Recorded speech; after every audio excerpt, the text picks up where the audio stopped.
Carlos es una persona que utiliza un recurso que a menudo es muy poco valorado por los literatos, que se llama la anécdota. Carlos es una persona que recopila anécdotas y que es capaz de contarlas con poesía y con mucho desparpajo. En ese sentido también subrayo que la época que hemos vivido, una época sin parangón en la historia de la humanidad, que ha sido la epidemia de COVID, que aún sigue, es una época que nos ha llevado a todos a entrar en una burbuja y claro, ha frenado en muchos casos. Yo conozco aquí a gente que se ha visto frenada en sus planes, ¿no? Que se ha visto abocada a cambiar de ruta y a reinventarse en cierta manera para poder seguir adelante. Y todo esto pues nos ha marcado y es bueno subrayarlo porque Carlos lo hizo. Carlos se tomó ese descanso y de ese descanso surgió esta obra tan llamativa, tan bonita, tan sencilla, que se llama Ñamelan, ¿no? Carlos, que es mi amigo, que también es un compañero de viaje en esta travesía artística, es editor, es artista plástico, es diseñador gráfico y es escritor. En fin, Carlos es, en muchos sentidos, una persona también, como él me define a mí, polifacética. ¿Qué es Ñamelan? Pues Ñamelan es un microuniverso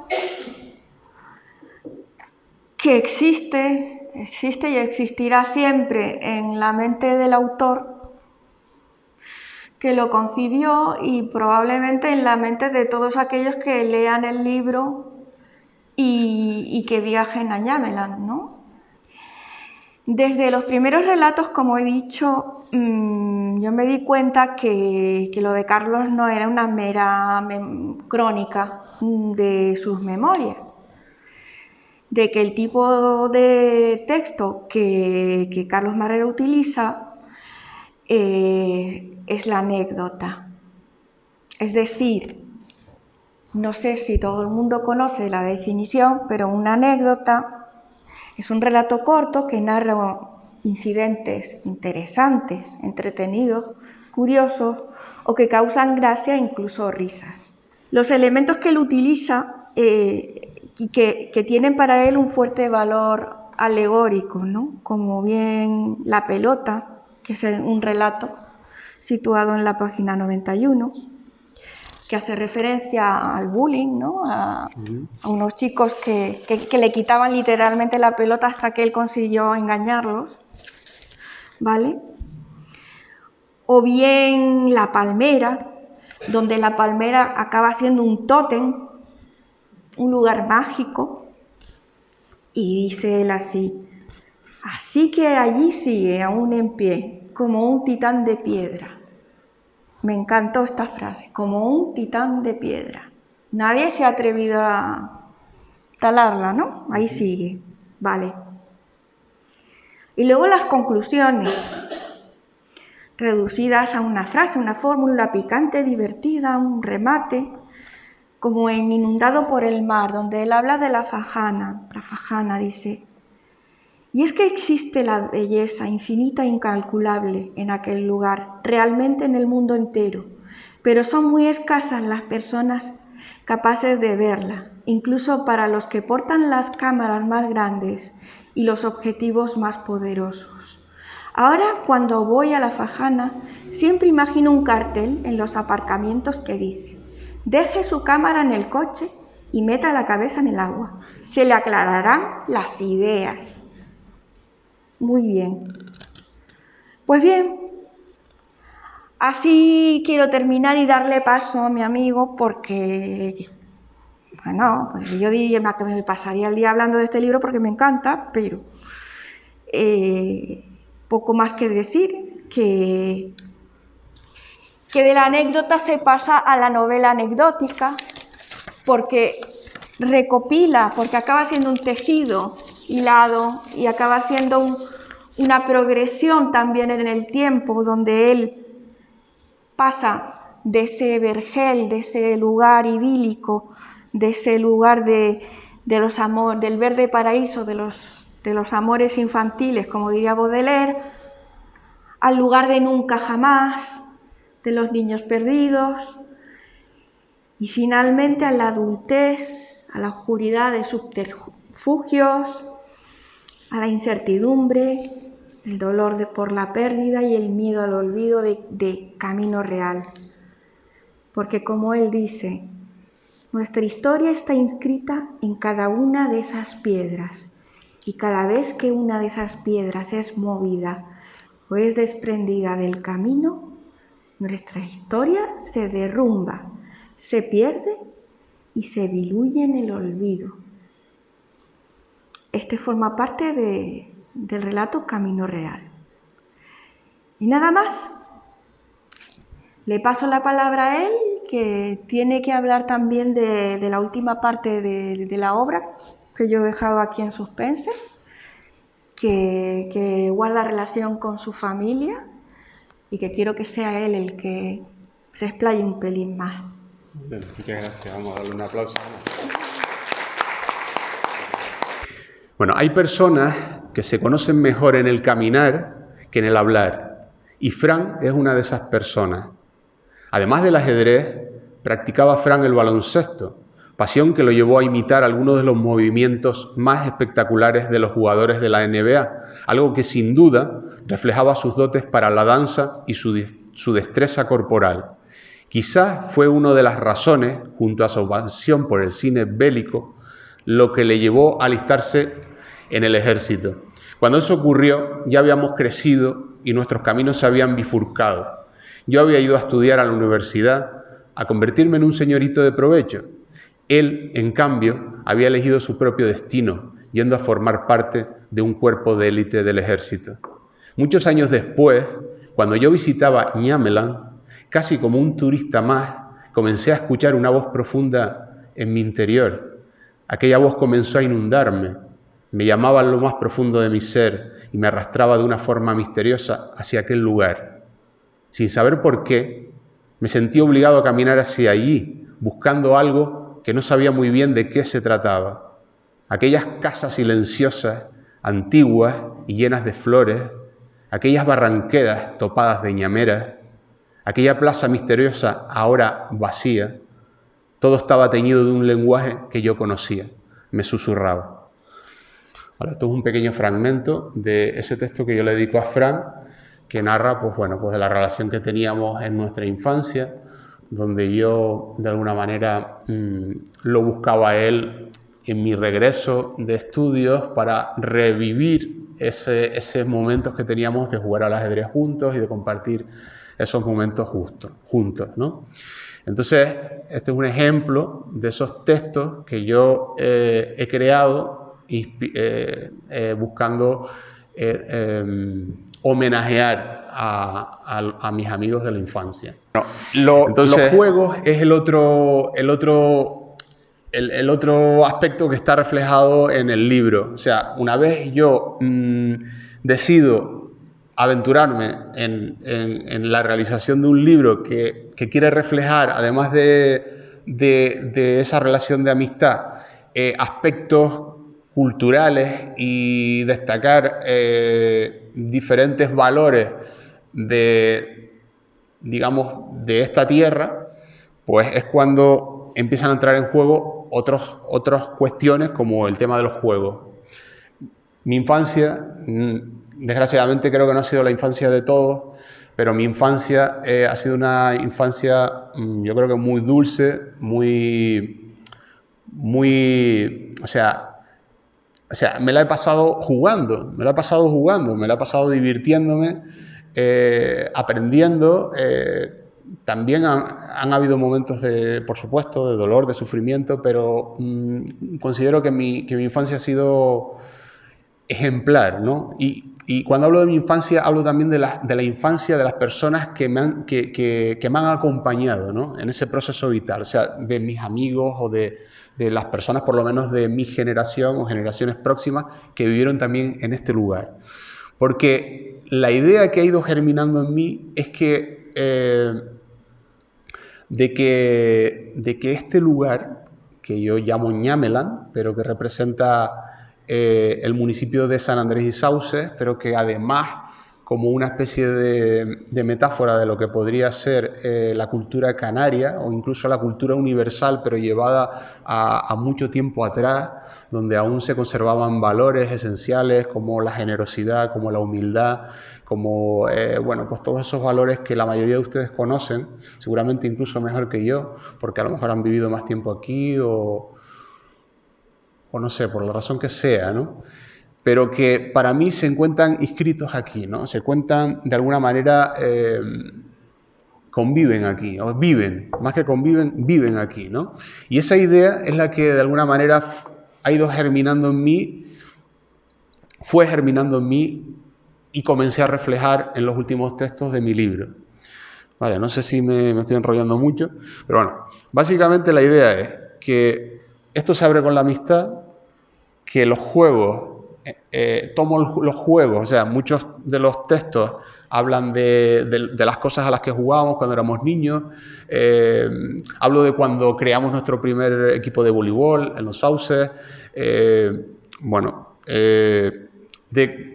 por ejemplo, hay un texto dedicado a la gente de los Galguitos, porque mi primera infancia pues fue, digo yo, mi protoinfancia o mi infancia fue, pues por supuesto, en los Galguitos, y la verdad que tengo unos recuerdos sobre todo muy puros y muy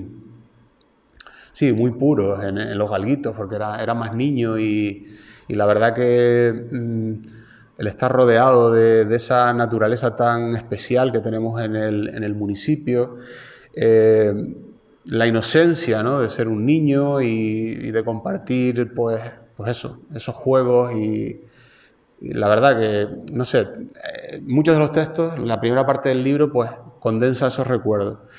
Y quería leer algo también relacionado con... estoy un poco disperso, perdónenme, pero quería leer algo relacionado con la cadena, con ese juego que hacíamos en los Galguitos, que luego lo consulté con Nacho y me dijo que, Nacho, la mayoría de ustedes lo conocen, otro de los amigos de la infancia, y me decía que aquí en los Sauces le daban otro nombre, que era Policías y Ladrones, pero nosotros en los Galguitos lo llamábamos La Cadena, ¿no? Nos agarrábamos todos a una columna, hacíamos 2 equipos, ¿no? No sé si ustedes también lo jugaron y lo llamaban de otra manera. Perdona que te interrumpa. Es que a medida que te vas acercando a la urbe, se va sofisticando las cosas.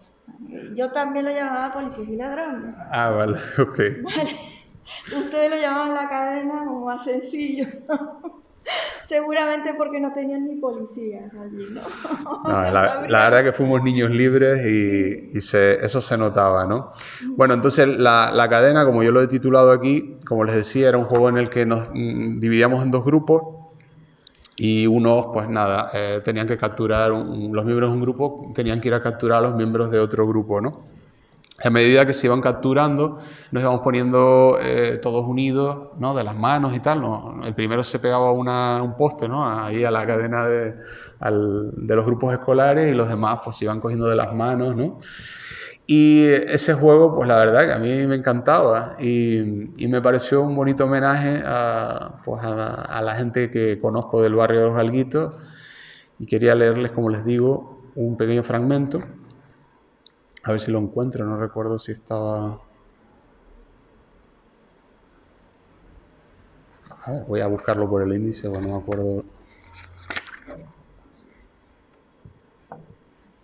Vale.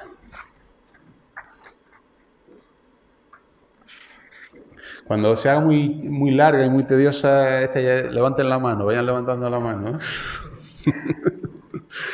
Bien, la cadena. Voy a leerle solo un fragmento.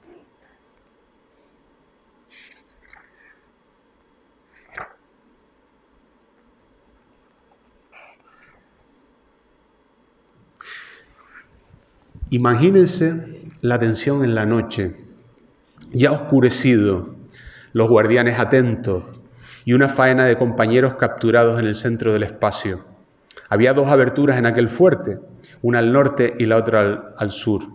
Esto obligaba al equipo de cazadores a defender el fuerte en ambas direcciones, dividirse para proteger el fuerte con sus rehenes. Ya transcurrido el juego, sin darnos cuenta, se hacía el silencio, la oscuridad, y como indios sigilosos en la noche, varios de los fugitivos comenzábamos a atacar el fuerte. No se sabía por dónde podríamos entrar a rescatar a nuestros compañeros. A veces Caco, un niñote fuerte y carismático, saltaba desde la huerta de arriba y hacía un ataque sorpresa por el ala norte. Otras veces era Jacob o incluso Nandi los que también luchaban por asaltar el fuerte.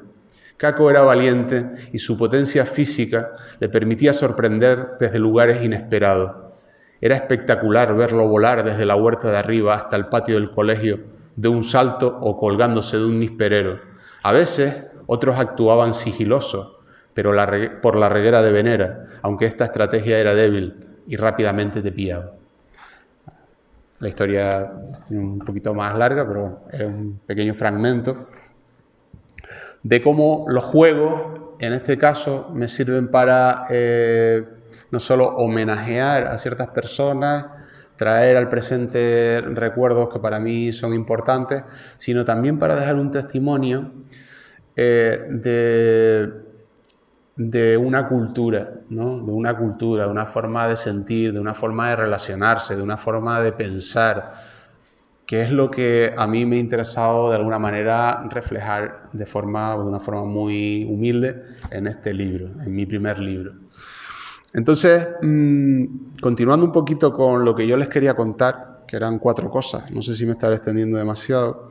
Bueno, con los juegos, Aida no está por aquí, la verdad, pero tengo muy buenos recuerdos muy bonitos también jugando, o sea, esas personas que también, bueno, Aida, la profesora que tuvimos en Los Galguitos, pues los primeros recuerdos digamos, de los juegos los tengo ahí, y la verdad que también fue una experiencia muy bonita en Los Galguitos, toda esa ternura, ¿no? Que en definitiva es de lo que yo quiero hablar y de lo que yo expongo en mi libro. Sí. Es que para ti el juego, la parte lúdica de la vida, yo creo que representa una manera también de aprendizaje. No es solo el juego en sí, sino que, por ejemplo, en esta sociedad la mayoría de los niños han olvidado lo que es jugar. No se han criado en las calles.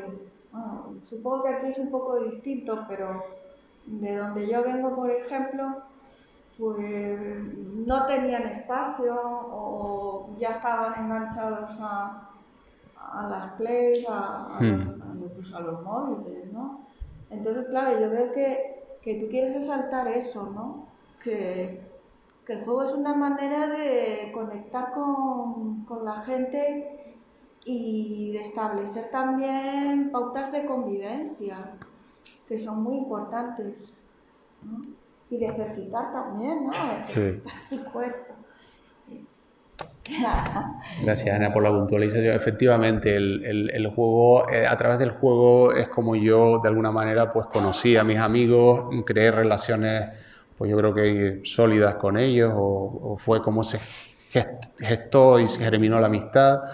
Y la verdad que sí, para mí el juego es la manera en la que yo también de alguna manera me relaciono con el mundo. O sea, me gusta que todo lo que hago y todo lo que me rodea, pues en su mayor proporción, pues tenga ese componente lúdico, ¿no?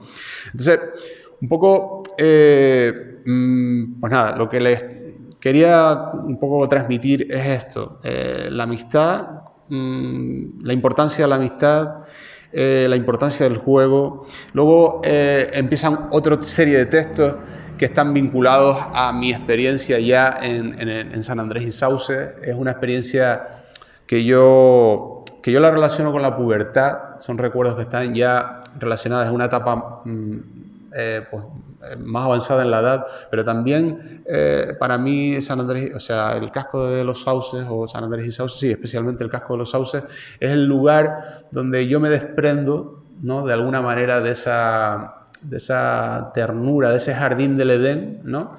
Que de alguna manera representa para mí los galguitos, en cuanto a mi primera infancia y en lo que respecta a esa, bueno, como les decía, ¿no? A ese ambiente puro y virginal, ¿no? de la niñez.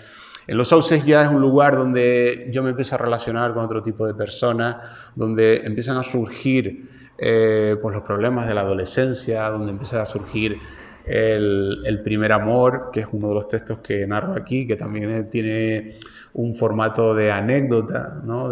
También muestra la ingenuidad del deseo, la ingenuidad o el miedo, la inocencia de conocer a una compañera, a una niña, esa pureza en la mirada, ¿no? Que tenemos cuando somos jóvenes, ¿no?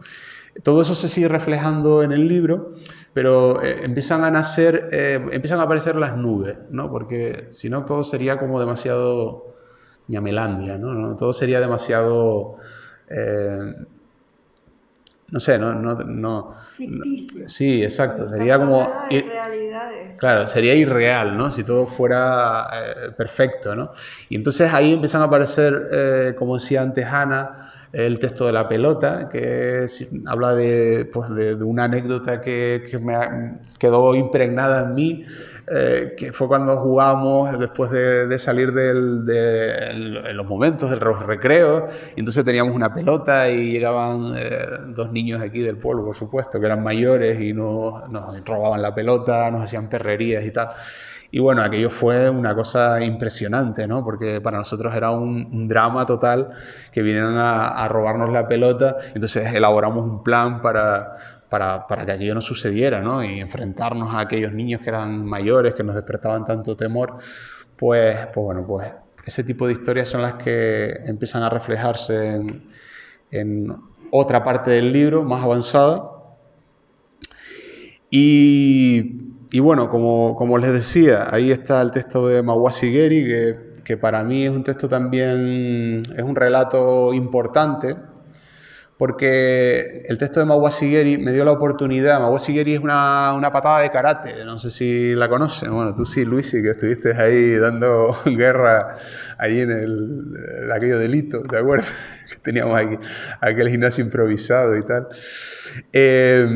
Y bueno, el caso es que ese texto, me sucedió una cosa con ese texto, que empezó como una forma de homenajear a una persona conocida, pero no había sido una persona que había estado cercana en mi historia, no habíamos estado realmente cercanos. Entonces, fue el momento en el que yo dije, bueno, no, ya voy a empezar a hablar de mí, ¿sabes? Como Yo siempre he pensado, y perdonen que me salga solo con este matiz de la historia, he pensado que la única forma honesta de hacer arte es hablar de uno mismo. Esto puede ser compartido, ¿no? Pero en mi proceso creativo, ante hablar de otras cosas o de otros lugares, etcétera, siempre he pensado que la forma más honesta pues, es partir de las experiencias propias, partir del dolor propio y a través de ahí gestar la creación, ¿no? Entonces, con ese texto lo que me ocurrió es que, como esa persona no había estado cercana, digo, bueno, ya estaba en el proceso de definir lo que iba a ser mi proyecto de este libro, y dije, bueno, este texto tiene que estar centrado en mí. Entonces, digamos que esta historia habla de un problema que yo tuve en una de las clases de karate y tal, y bueno, fue un golpe que me dieron. Entonces para mí representa como un abismo que se abre ahí entre mi infancia y mi adolescencia. Es como un momento de crecimiento a través de ese dolor que realmente representa ese golpe, que a lo mejor fue un golpe insignificante desde un punto de vista físico, pero que a mí emocionalmente me ayuda a representar en el libro el salto de eso, de la niñez a la adolescencia, ¿no? Entonces, pues nada, pues ahí empiezo a vivir aquí en Los Sauces, pues ese crecimiento, esa adolescencia, ese desarrollo personal vinculado a la adolescencia. Y sin querer extenderme, que yo creo que sí que nos estamos extendiendo, quería leerles un texto que... porque tendría que contarles que a medida que fue madurando el proyecto también empecé a incorporar textos de ficción, ¿vale? ¿Por qué digo esto? Pues claro, lo que empezó como un libro de recuerdos, de amistad y después de experiencias personales y recuerdos que representaran la cultura del municipio, fue digamos que me dejé llevar por un poco por mi fantasía, ¿no? Por mi fantasía. Entonces empecé como a ver realmente ese mundo idílico que para mí representaba el municipio, la cultura del norte de La Palma y, como les digo, por extensión de Canarias. Y fue cuando empecé a incorporar pequeños textos. Fue un texto y eso pues lo fragmenté, eran pequeños textos que hacen como de nexo, de unión a lo largo del libro.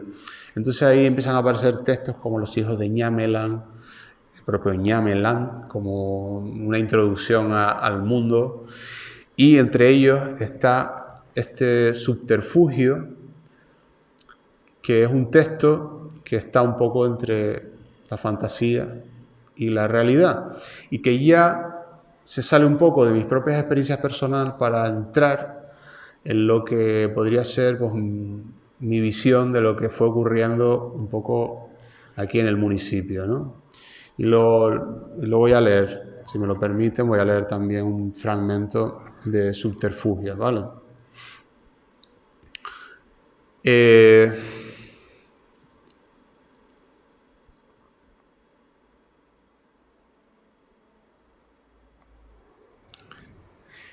En aquellos subterfugios formaban juntos un comité secreto lleno de miradas cómplices, de compañeros de juego, de saberse fuera de la ley.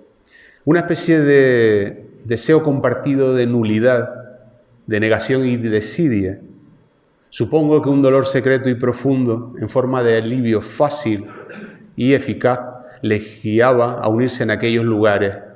Sentían por unos instantes esa sensación de paraíso perfecto, de relajación vital, de sentimiento flojo, de felicidad momentánea y compartida con la tribu. Les era suficiente. Estas reuniones se sucedían a veces en la casa de algún vecino privilegiado, otras veces se trataba de lugares públicos elegidos a los alrededores de las plazas o en algún lugar cubierto de penumbra. En cambio, los que ya estaban metidos y llenos en el asunto no se escondían. Recuerdo ver la reunión de personajes con motos en torno al mismo centro de la plaza, delante de la heladería, a la misma hora del mediodía. Sabías que se trataba de drogas, no por verlos consumirlas, sino por ese extraño lenguaje corporal de miradas y actitudes que rodean a las personas que las consumen. Esa especie de apretón hacia adentro, de dolor oculto, de falta de sonrisa en la boca. Yo observaba estupefacto cómo aquello ocurría del día a la mañana, cómo de alguna manera habíamos pasado de una cultura de la inocencia, la ternura y la virtud, a una cultura de la miseria, de la tristeza. Nunca supe por qué ocurrió todo aquello, simplemente ocurrió. Es el momento en el que yo, pues de alguna manera también veo como la cultura de este municipio, incluso del barrio, pues se transforma y cómo de alguna manera pues surge todo este mundo de la droga, que yo solo, la verdad, lo toco en ese texto, pero que creo que es importante, porque también para mí representa, y por eso lo quería leer, porque representa el momento en el que, o sea, para mí representa el punto en el que el mundo que yo había vivido y la experiencia que yo había tenido en este municipio vinculada al deporte, vinculada a, como les decía, a la inocencia, vinculado a cosas sanas, ¿no? A una cultura sana de ir a la huerta y de pasártela un viernes por la noche hablando y contando historias en la plaza, en la Alameda, o no sé, inocente, pura. a una cultura donde de repente todo se empezó a volver turbulento, donde la gente de repente se escondía, donde, bueno, pues de alguna manera la cultura giró, ¿no? Se transformó, ¿no? Por lo menos así es como yo lo viví y como yo lo represento de una forma pues, literaria, poética, si lo quieren, o como les dé la gana, ¿no? Y a mí eso me resultó doloroso, o sea, me resulta doloroso. De hecho, para mí es la forma en la que yo contrasto, ¿no? Me ayuda a contrastar, ¿no? A enfrentar, digamos, la experiencia social, ¿no? De vivir en un lugar que para mí representa, como les digo, la inocencia y la pureza, y también pues habita pues, la oscuridad y la tristeza, ¿no? Entonces, bueno, sin ánimo de robarles más tiempo y más atención, y súper agradecido de que hoy estén aquí, pudiendo estar en cualquier otro lugar, viendo y haciendo cualquier otra cosa, pues simplemente concluir diciendo que bueno, pues eso, que al final yo lo que intento transmitir y con este libro es pues un poco esa visión, que esa idea que como les decía, se ha ido gestando dentro de mí con el tiempo, en la que honestamente cuanto más experiencias y más tiempo paso fuera de aquí, o sea, quiero decir, no sé cómo expresarlo en pocas palabras, o sea, a pesar de esas sombras que existen en la cultura del norte de La Palma y por extensión en la cultura canaria, sigo pensando que este municipio, la gente que habita aquí o los que sigue representando aquí, para mí un lugar infinitamente